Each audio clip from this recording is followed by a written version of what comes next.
All right, David Hayes joins us for the last stable update of 2012. David, how would you rate the past 12 months and what are you most excited about heading into the new year? Oh, look, the last 12 months have been testing at times, but I think over the last 6 weeks, all the hard work everyone up here has put in is starting to come out, and the winners are starting to regularly come through. So we've got our new grass track up and opening, and the results are showing already. Okay, there's still a few days to go before the new year, so we'll kick off at Moonee Valley on Friday night. Race 1 is Abdan and really gets her opportunity to win in the city here in this small field. Yeah, it is a small field, competitive race though. She races like the valley will suit her, and I'm hoping she can get away with the city win here. And Readings in race 4 over the 2500 gets in well at the weights and was an impressive last start, albeit beating mediocre company. Yeah, she beat a bad field very well.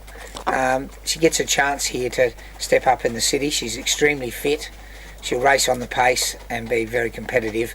There's a few last start winners in it with similar form to her, so it's not a walk in the park. Probably the top weight will be hard to beat, but we get a good weight pool.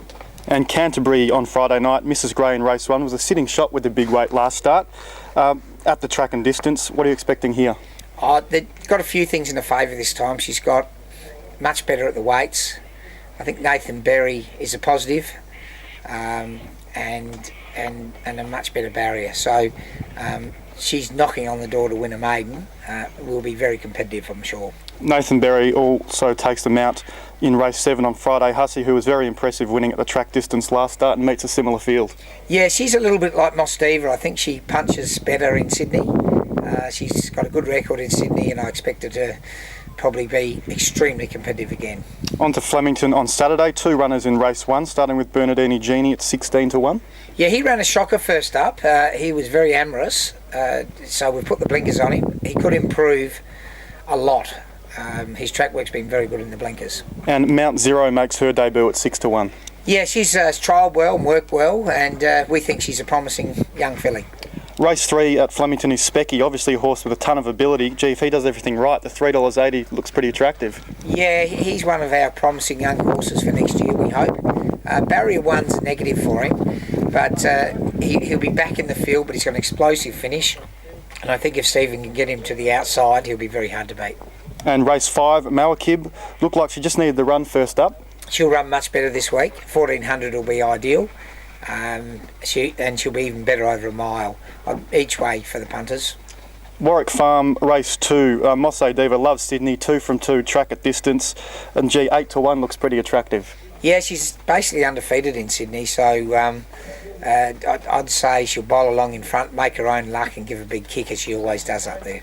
Race 3, Blue Palace, ran 3rd, flew home on debut and would have tested the winner if she saw daylight a little bit sooner. Yeah, she did something which got me very excited. She ran one of the best last 200s of the day, not the race. Very, very unusual for a young 2-year-old to do that. So if she takes that form, it's a bit of a quick back up, but it's the William Inglis bonus race, and we're going to give her a bit of a break after this.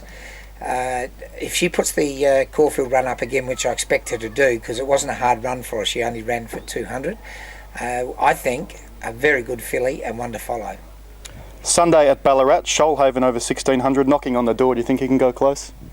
Blinkers, big track, very hard to beat. His runs have been very good, bit frustrating. He's a bit like Eye of the World, been making a few mistakes, but I think this is the time for him to step up.